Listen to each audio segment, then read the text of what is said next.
प्रथम प्रश्न,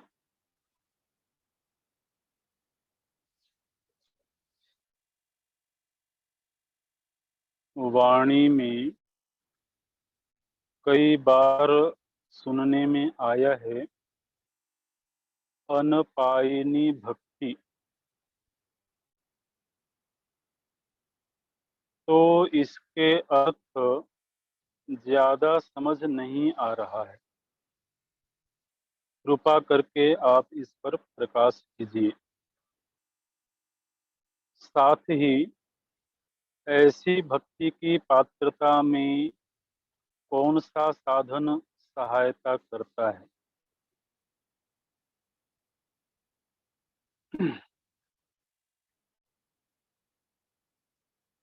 श्री रामचरितमानस का अध्ययन करते समय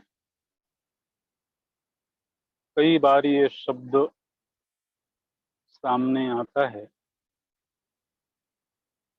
संतों के द्वारा भगवान से ये मांग की जाती है कि हमको अनपायिनी भक्ति मिले।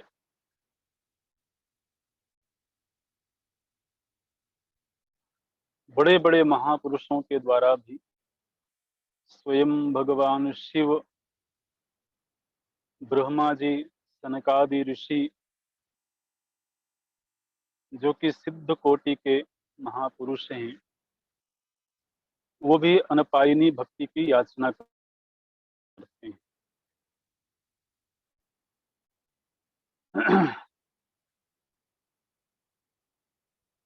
अपाय का अर्थ होता है छोड़ देना। अपाय माने किसी चीज का छूट जाना। कोई चीज हमको मिली किसी काल में और कालांतर में छूट गई, तो क्या हो गया? बोले उसका अपाय हो गया, वो चीज हमसे दूर चली गई।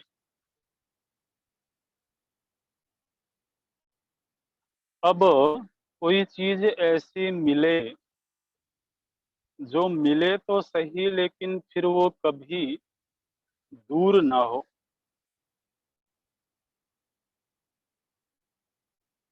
तो उसको क्या बोलेंगे? अनपाय। ठीक है। अपाय मने छूट जाना और अनपाय मने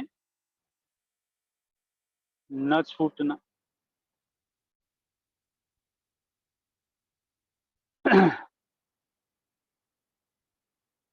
तो हमको कोई ऐसी चीज मिले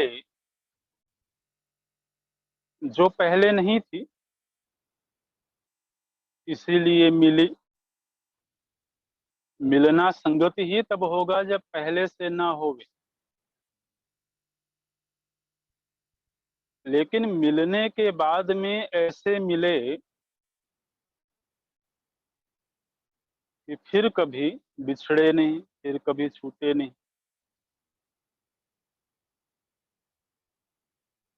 तो क्या कभी ऐसा हो सकता है कि कोई चीज मिली तो सही लेकिन फिर कभी छूटी नहीं? क्योंकि हम तो यही सुनते आ रहे हैं, यही सुना है हमने कि प्रत्येक संयोग वियोगात्मक होता है।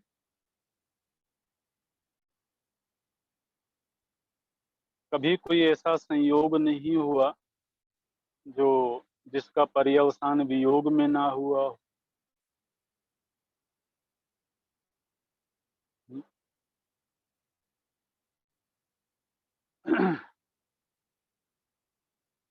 तो एक ऐसी मांग की जा रही है जो ऐसा लगता है कि ये नैसर्गिक व्यवस्था के विरुद्ध है।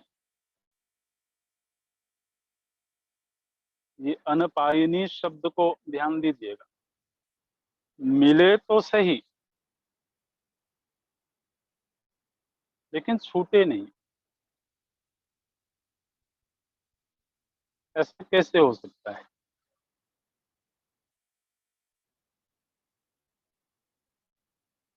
लेकिन इसके साथ में दूसरा शब्द भी ले लेते हैं, अनपायिनी भक्ति। भक्ति मतलब होता है रसास्वाद। भक्ति माने प्रेम। ऐसी ऐसी मनोवृत्ति जो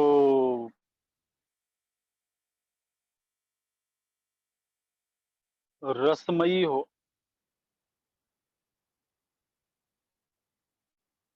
रसमयी भाव प्रेम है। तो एक ऐसा प्रेम जो प्रेम प्राप्त हो लेकिन हमेशा के लिए प्राप्त हो।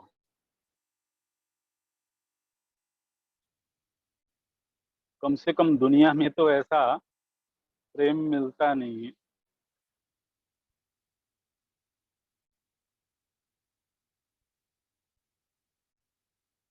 अच्छा, अगर हम ये दावा भी करते हों कि हमने कोई ऐसा भी प्रेम पाया है या कोई ऐसा भी प्रेम किया है जो हमेशा के लिए है,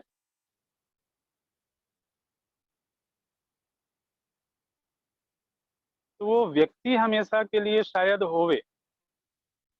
हमेशा मतलब जब तक ये जीवन है। लेकिन प्रेम की वही तीव्रता,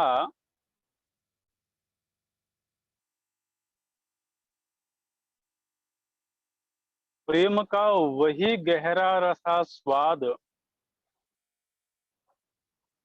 हमेशा तो नहीं होता है।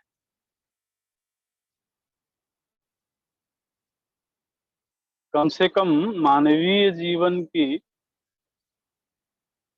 सच्चाई तो ये है,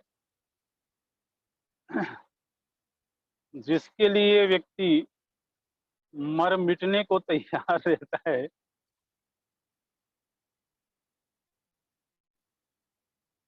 कालांतर में उसी का संग दुख देने लगता है। हम्म,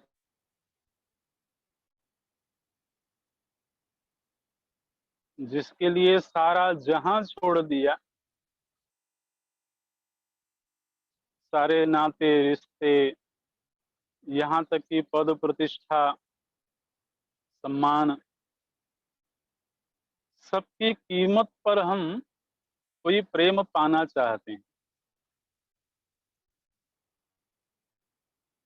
और इसी जीवन में कभी ऐसी नौबत भी आती है कि जीवन का सबसे बड़ा संकट वही हो जाता है।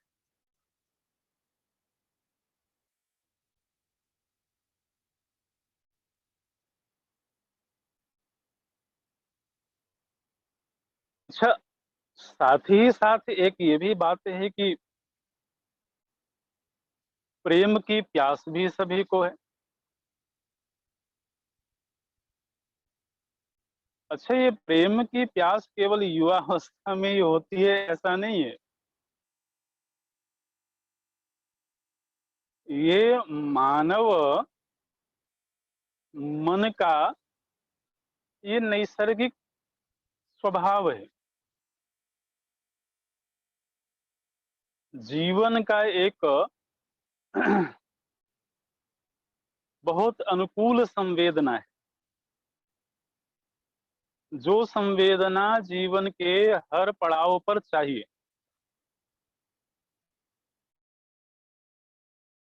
छोटा सा बच्चा होता है, पालने पर पड़ा होता है, वो शायद अभी चलने में भी समर्थ नहीं है,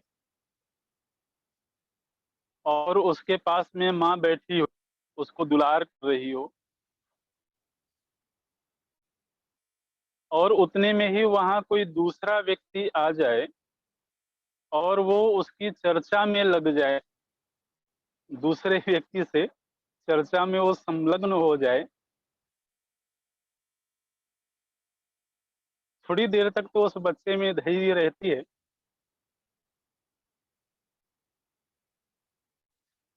लेकिन फिर वो रोने लगता है।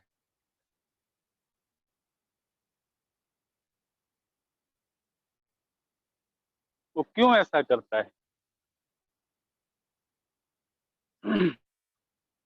वो उस माँ का ध्यान अपनी ओर आकृष्ट करता है।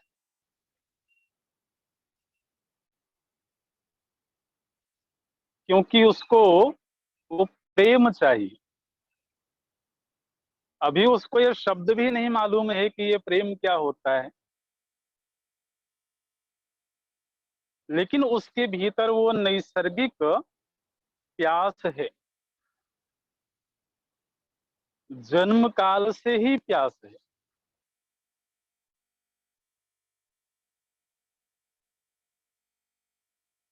अच्छा, कोई व्यक्ति वृद्धावस्था में पहुंच गया, बिल्कुल वृद्ध शरीर हो गया, जर्जर शरीर हो गया, यदि उसके पास जाकर के कोई दो चार बातें ना कर ले, हम्म, या उसकी बात सुन न ले कम से कम,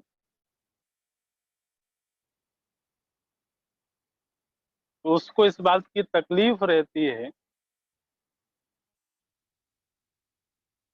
मेरा कोई नहीं। और मेरा कोई नहीं है, ये संवेदना बड़ी पीड़ादायक संवेदना है।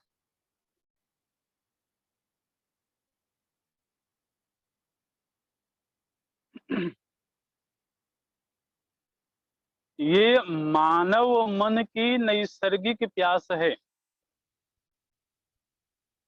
उसमें अवस्था की कोई बहुत बड़ी भूमिका नहीं है।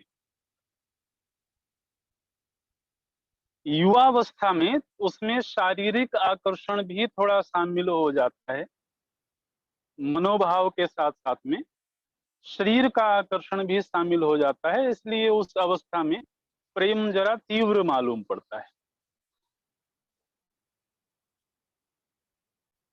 लेकिन सच्चाई तो ये है कि ये प्रेम नाम की जो संवेदना है, ये प्रत्येक प्राणी को, और केवल मनुष्य ही नहीं, कई बार हम देखते हैं कि व्यक्ति अपने घर में पशु पक्षी भी इसलिए पालता है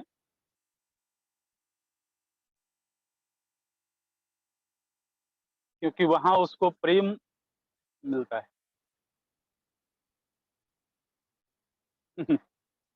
जब व्यक्ति ऑफिस से थक हार करके आता है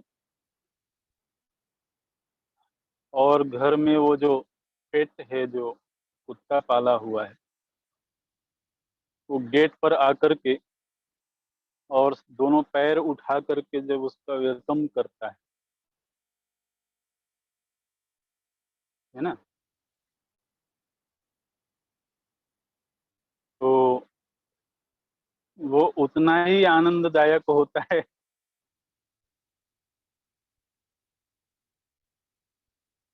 जितना कि कोई थके हुए व्यक्ति से चाय पूछ ले।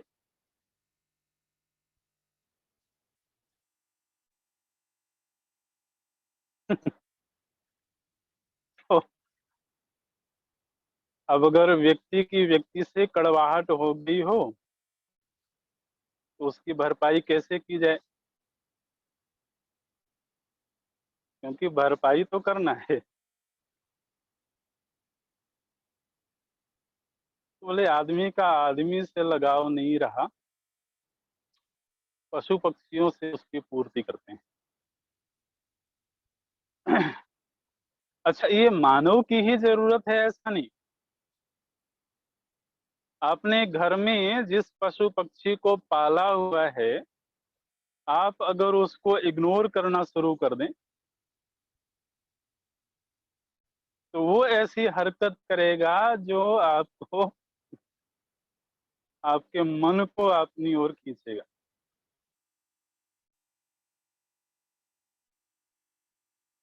तो असल में जितने भी मानवीय रिश्ते होते हैं, हर रिश्ते के बीच में जो तरलता है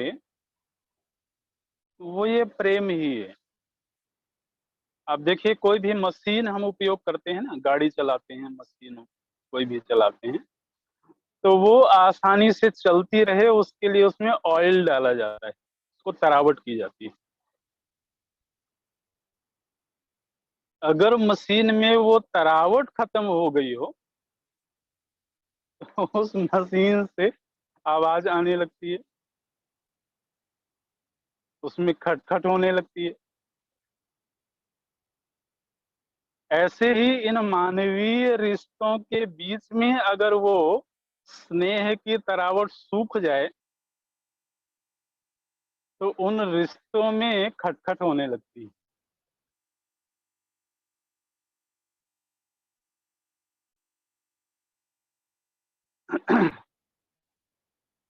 तो ये जो स्नेह है, जो प्रेम है, ये मानव मशीन को आसानी से चलाते रहने के लिए, मानवीय संबंधों को स्मूथ बनाए रखने के लिए, ये स्नेह की ही तरावट है।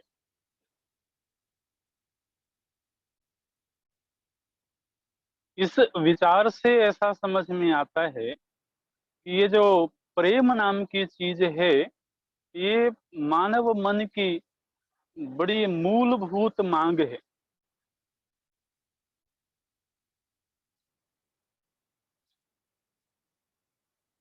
तो ये तो हो गई मांग की बात।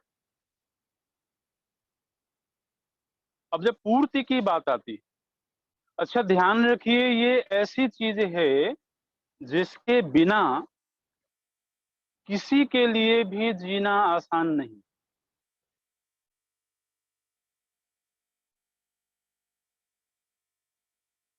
जब कभी हम देखते हैं कि कोई व्यक्ति विरक्त हो गया है, कोई व्यक्ति सन्यासी हो गया है, तो ऐसा लगता है कि जैसे उसने सारे रिश्तों को छोड़ दिया है।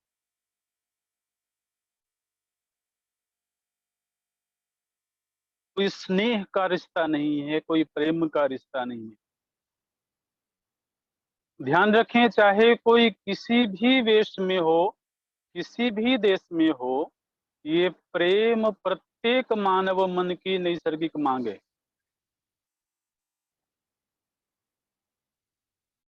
कोई अगर विरक्त भी हो गया है, सन्यासी भी हो गया है, तो जो प्रेम उसको अब परिवार से नहीं चाहिए, वो उसको अपने गुरु से चाहिए,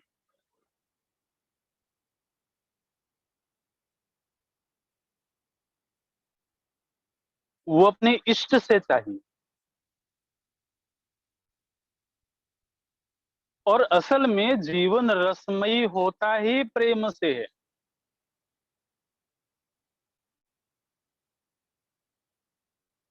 अन्यथा अन्यथा सन्यास जीवन भी बड़ा नीरस होगा, बड़ा अक्खड़ होगा। और ये अक्खड़ता, ये नीरसता तो संतों के लिए अच्छा नहीं है।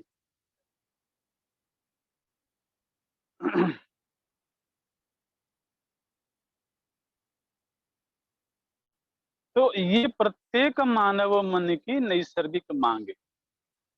ठीक है। अब जब प्रश्न पूर्ति का आता है, जब हम पूर्ति पर विचार करते हैं,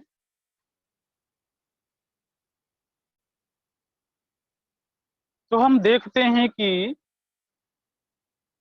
प्रेम की जो वो गहराई है, प्रेम की वो जो तीव्रता है,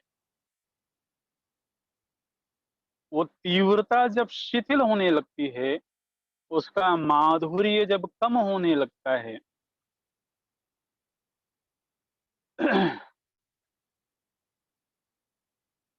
तो वो अच्छा नहीं लगता है।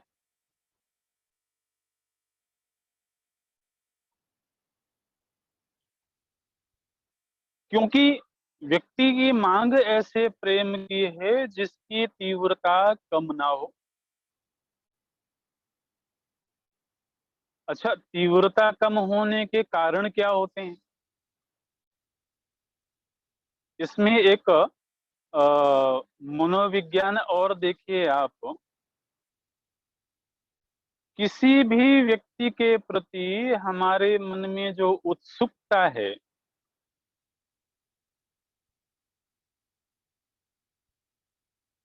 उसके प्रति जो हमारे मन का आकर्षण है, उसके लिए ये बहुत जरूरी है कि उसके जीवन का कोई ऐसा पक्ष जरूर रहे जो अनजाना हो।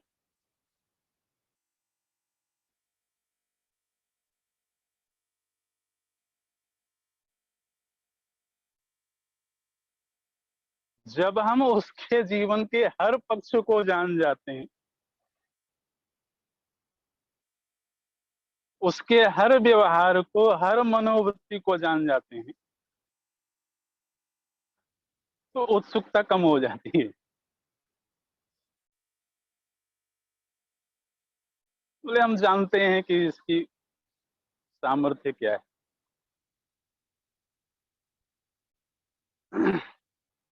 तो किसी के प्रति उत्सुकता बनी रहे। देखिए, जब व्यक्ति शुरू शुरू में प्रेम में पड़ता है, तो कितनी तीव्र जिज्ञासा रहती है कि मैं इसके विषय में सब कुछ जान जाऊं। ये सब कुछ जान जाने की जो जिज्ञासा है, वही असल में आकर्षण है, वही खिंचाव है। और हम देखते हैं कि जैसे जैसे व्यक्ति उसको जानता चला जाता है, वैसे वैसे वो खिंचाव कम होता चला जाता है। और एक वक्त ऐसा भी आता है जब अब जानने को कुछ है नहीं, बोले अब जानते हैं इसको क्या है, अब बस केवल निभाने की बात रह जाती है।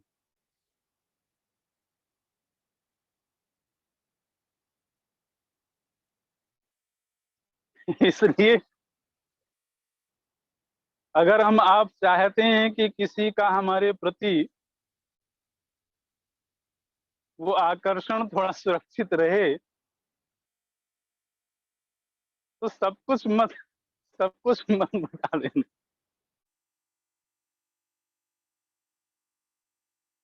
कुछ ना कुछ जरूर रिजर्व रखना।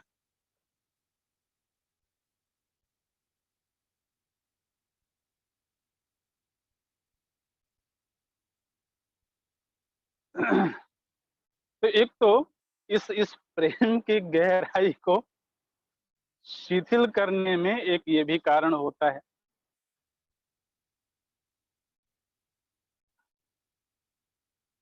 दूर से दूसरे हर व्यक्ति की अपनी अपनी जरूरतें।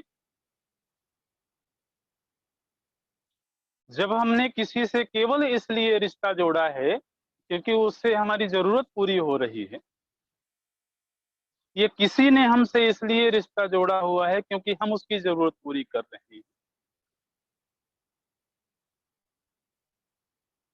तो फिर वो प्रेम की गहराई तभी तक है जब तक वो जरूरत पूरी हो रही है।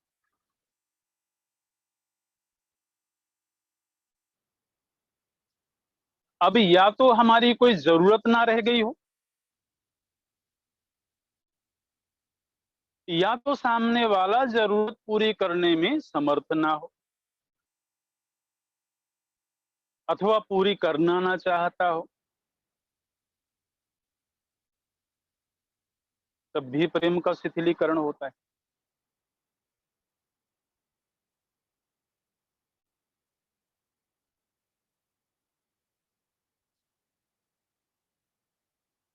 अब ये सब मानवीय सच्चाई है, ये सब मनोवैज्ञानिक सच्चाई है।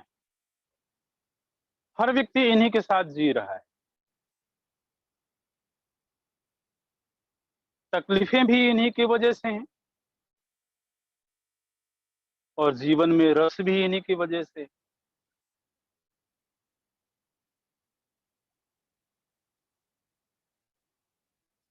तकलीफ भी इसी बात की है कि अब वो वक्त नहीं देता है।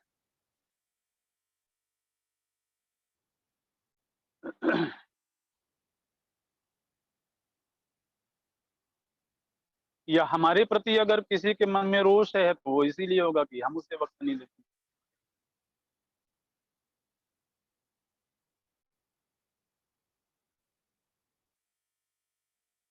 एक चीज होती है, अब ये विषय ऐसा, ये प्रश्न में ये विषय ऐसा आ गया है कि आपने अनपायनी प्रेम की बात कर दी है। अब ये अनपायनी जो भक्ति है उसको तो जानने से पहले जो अपाय वाली चीजें हैं उनको तो अच्छी तरह से पकड़ में ले लें।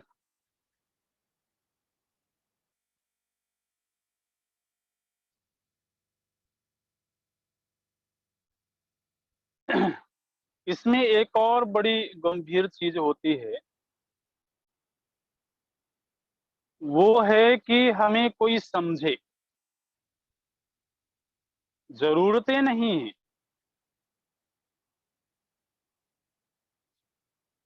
हम कोई चीज छिपा के भी नहीं रखते हैं। तो आकर्षण के दो हेतु, एक तो थे, या तो कोई अनजाना पक्ष हो जिसको जानने की उत्सुकता हो, दूसरा जरूरतें पूरी हो रही हो। ये भी एक सच्चाई है ही है जीवन की। तीसरा, किसी के प्रति मन में आकर्षण इसलिए भी बना रहता है क्योंकि वो हमारी मनस्थिति को समझता है, वो हमारे विचारों को, हमारी इच्छाओं को,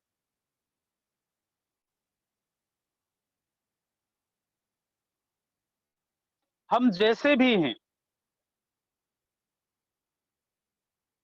ये हमेशा इसलिए नहीं कि एक दूसरे के अनुसार बनने की चेष्टा हो। एक दूसरे के अनुसार ढलते जाना कई बार बड़ा बड़ा थकाने वाला हो जाता है, क्योंकि हर व्यक्ति अपने अपने स्वभाव को लेकर के जी रहा है, हर व्यक्ति अपने अपने संस्कारों को लेकर के जी रहा है। तो एक प्रेम में आकर्षण का एक पहलू ये भी होता है कि कोई ऐसा हो, ध्यान दीजिएगा, चाहे भले वो खून का रिश्ता नहीं भी हो, घर में अगर कोई बाहर का आदमी भी है ना, कोई नौकर भी है, लेकिन अगर वो समझता हो कि इनको कब क्या चाहिए, कब ये नाराज होते हैं, कब ये प्रसन्न होते हैं, और उसको समझ करके वो व्यवहार कर रहा हो, तो शायद वो खून के रिश्तों से भी ज्यादा अपना लगने लगता है।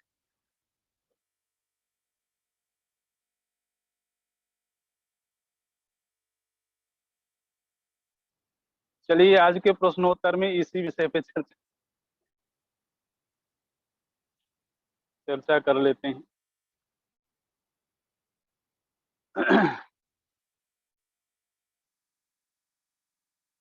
अब ये सब चीजें जब हम सत्संग करने लगते हैं, जब हम संतों का संग करने लगते हैं, जब हम थोड़ा शास्त्र का अध्ययन करने लगते हैं, तो धीरे धीरे करके जीवन में ऐसा महसूस होने लगता है, ऐसा एहसास होने लगता है कि प्रेम की पूर्ति के ये जितने भी पहलू हैं, जितने भी आयाम हैं,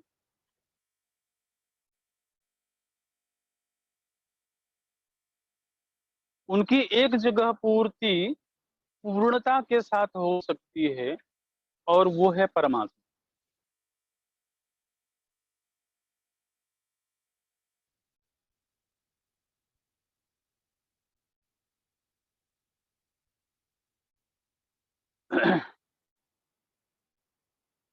परमात्मा के साथ में ये है, प्रभु के साथ में ये है।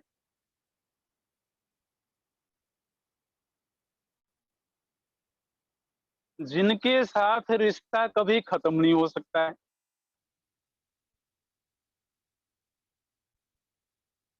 क्योंकि परमात्मा की तो मृत्यु होगी नहीं।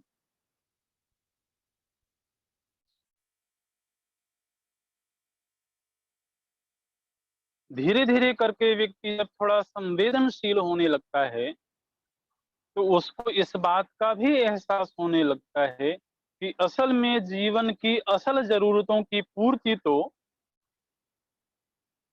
प्रभु जी से ही हो रही है।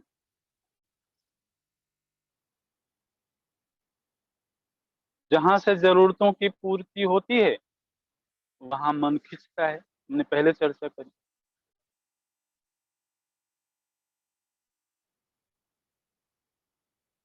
दूसरा जो आकर्षण का पहलू था, अनजाना पक्ष। परमात्मा इतने बड़े हैं, उनके गुण, उनका स्वभाव इतना ज्यादा है कि हम चाहे कितने ही जन्म धारण कर लें, उनके पास बहुत कुछ ऐसा होगा जो हमारे लिए अनजाना होगा।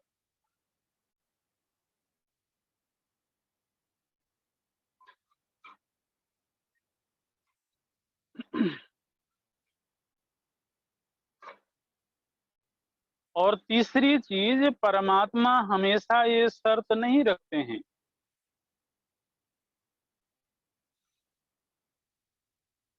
कि तुम वैसा ही बन करके आओ जैसा मैं चाहता हूं।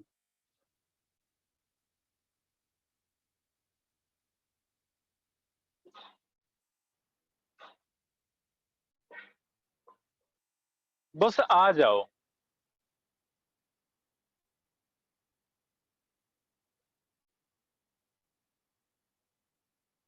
फिर तो तुम्हारा श्रृंगार हम करेंगे। लेकिन लेकिन अगर श्रृंगार नहीं भी किया हुआ है, साफ सुथरे नहीं हुए हो, तब भी आ जाओ।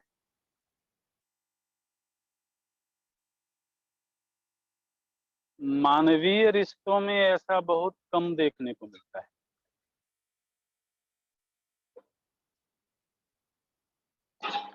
मानवीय रिश्तों में तो कोई भी हमारा प्रिय व्यक्ति हमें वैसा नहीं देखना चाहता है जैसा हम हैं।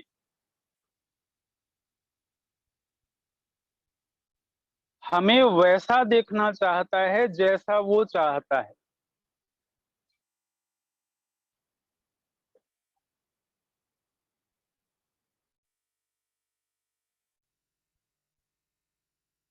आप देखिए, चाहे वो माता पिता ही क्यों ना हो,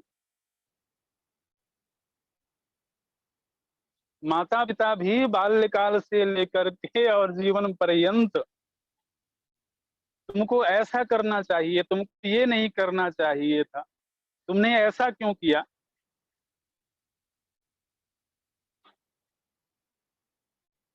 नहीं है क्या?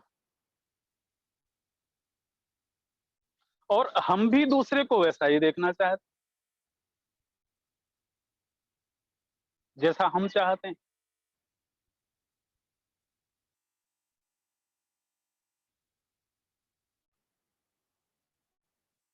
अब विडंबना यह है कि सृष्टिकर्ता ने प्रत्येक मनुष्य को मन दिया हुआ है।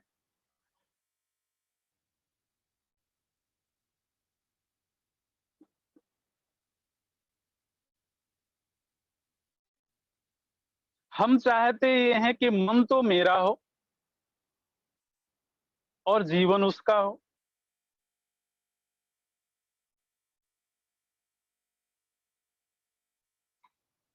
हुँ? जब हमें कहते हैं कि तुमको ऐसा करना चाहिए, तुमको ऐसा नहीं करना चाहिए, इसका मतलब क्या करना चाहिए, क्या नहीं करना चाहिए, उसका निर्णय करने वाला हमारा मन है।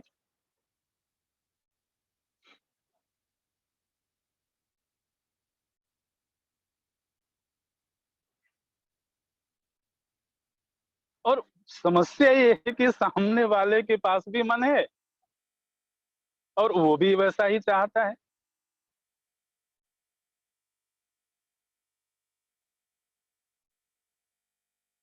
प्रभु जी को कुछ ऐसा करना चाहिए था कि कुछ लोगों को मन दे देते और कुछ लोगों को बिना मन के कर देते, तब तो शायद थोड़ा रिश्ता निभाना आसान हो जाता।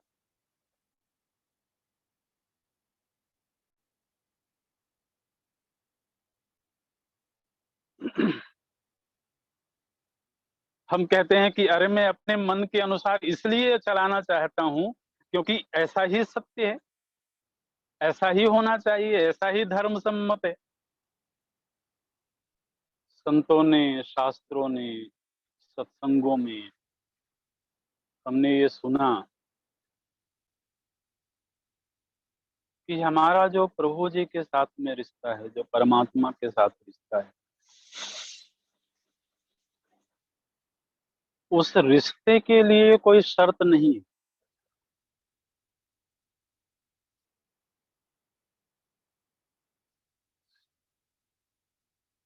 प्रभु जी ने कहा तुम जैसे भी हो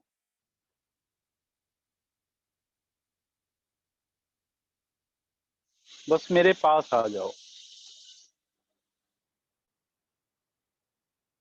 अपि चेत सुदुराचारः भजते मामनन्य भाव साधुरेव समन्तव्य।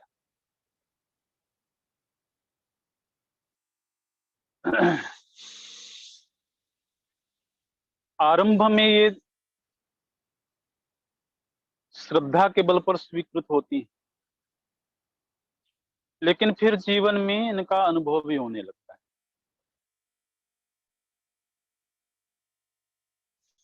परमात्मा और परमात्मा को प्राप्त हुए संत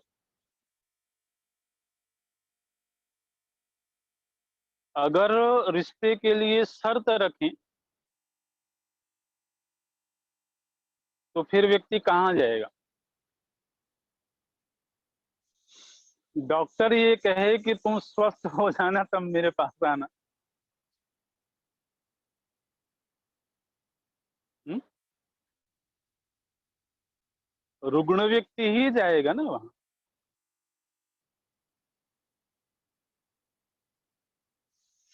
तो जिसके मन में रुग्णता है, राग द्वेष आदि के रोग लगे हुए हैं, मलिनताएं हैं, अब यदि प्रभु जी भी ये शर्त रख दें कि भाई तुम तो ठीक ठाक होकर के आओ,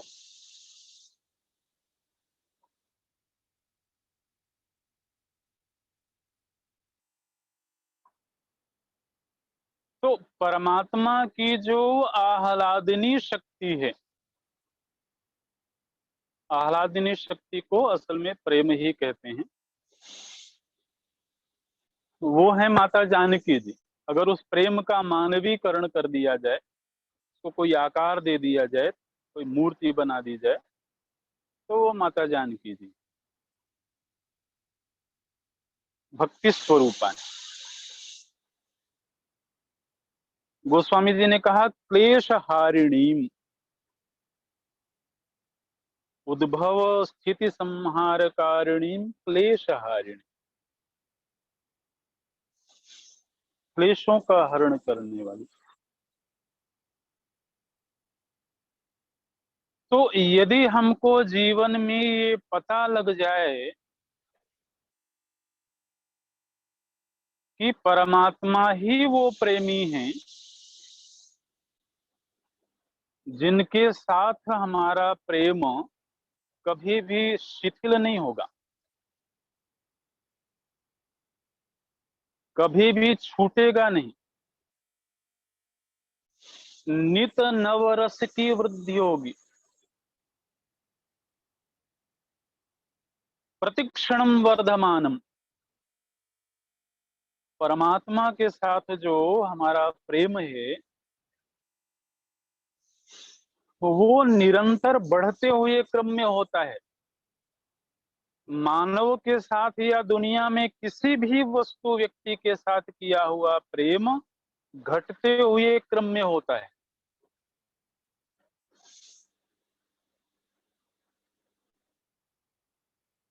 प्रेम असल में प्रेम ही तब है जब उसमें नित नावीन्य रसास्वाद हो,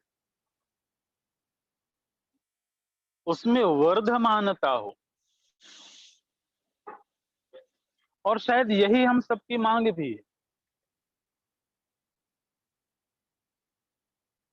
कि कोई ऐसा भी प्रेम हो जिसमें पुरानापन ना हो, जिसकी तीव्रता कम ना हो,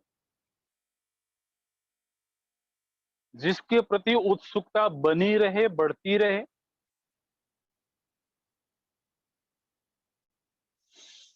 और प्रेम संबंधी जितनी भी शर्तें हैं, वो शर्तें अगर पूरी तरह से कहीं पूरी होती हैं तो वो परमात्मा के साथ ही पूरी होती है। या तो परमात्मा को उपलब्ध कोई संत हो,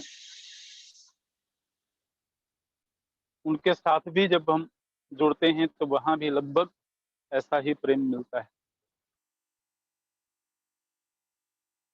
तो ऐसा प्रेम जो निरंतर वर्धमान हो, निरंतर रस वृद्धि होती रहे और उसके कभी भी नष्ट हो जाने की संभावना ना हो, प्रेम के ऐसे रूप को अनपायनी प्रेम बोलते हैं।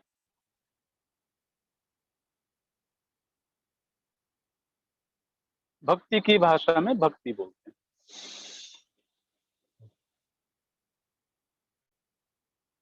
ये भक्ति जो शब्द है अपने आप में बहुत विस्तृत शब्द है। कोई और प्रसंग होगा तो फिर इस पर और विस्तार से चिंतन करेंगे।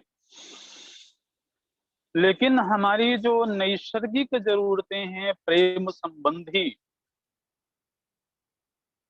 उनकी पूर्णता अगर कहीं है, कहीं होती है, तो वो परमात्मा के साथ ही होती है।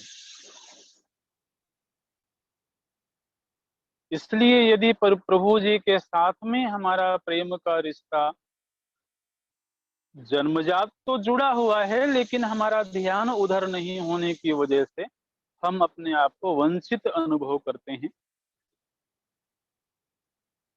तो उधर ध्यान चला जाए और फिर सत्संग आदि के माध्यम से वो निरंतर बढ़ता रहे, ऐसे प्रेम की मांग संत भी करते हैं। वही असल में संतों का जीवन रस होता है।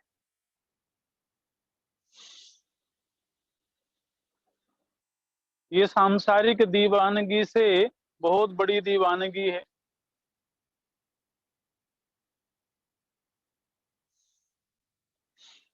अगर किसी साधु को, किसी सन्यासी को ये प्रेम रस न मिले तो बड़ा मुश्किल है। उधर से भी गए, इधर से भी गए।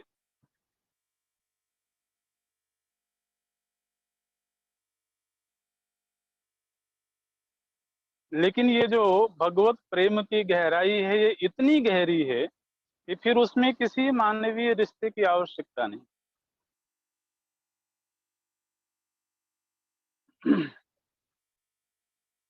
तभी यही इस विचार को पूरा करते हैं। ओम ओम पूर्णमदः पूर्णमिदं पूर्णमुदच्यते पूर्णस्य पूर्णमादाय पूर्णमेवावशिष्यते। ओम शांति शांति शांति। हरि ओम। श्री गुरुभ्यो नमः। हरि